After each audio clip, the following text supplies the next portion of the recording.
So when you do any sort of fill in the blanks, our recommendation is to follow 3 steps. The first step is to read, second step is to predict, and the third step is to eliminate. So we'll try to apply that here. So starting with the first sentence, Dead Sea is an unparalleled wonder of the world, the lowest exposed spot on earth. Its therapeutic waters are so full of salt that bathers dash right to the top.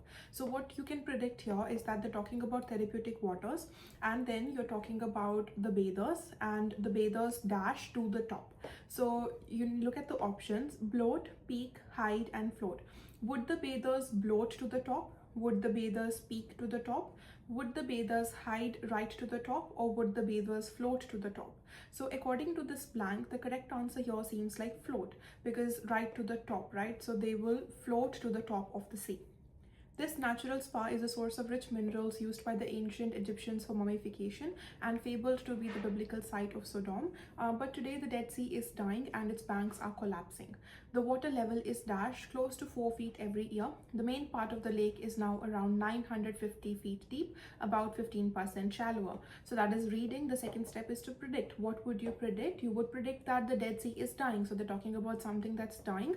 Number 2, something that is collapsing. And number 3, something that is shallower.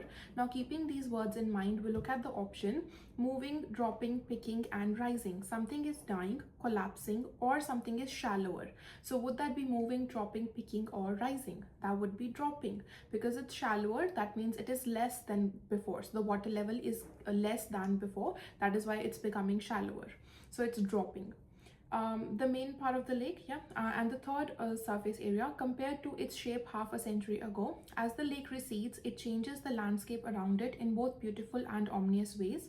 Exquisite salt formations are dashed where the water dries up. Now here, something that you can apply is, because you have are here, therefore it will either be in ing form, or it will be a verb in its third form, right? That is the rule with are, is, am, are, and was, were, that if your answer has, or if your blank has are in front of it, it's either going to be verb's third form, or it's going to be v1 plus ing. Now, when is it V3 and when is it V1 plus ing? So if your sentence is active, that means the subject is performing the task, then we use V1 plus ing.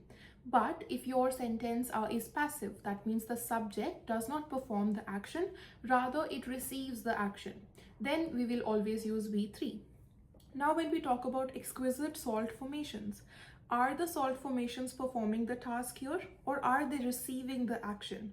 Here, I would say they are not performing the task, though they are not drying up the water. Rather, something is happening to them. So therefore, it is a passive statement. We will use verb's third form here.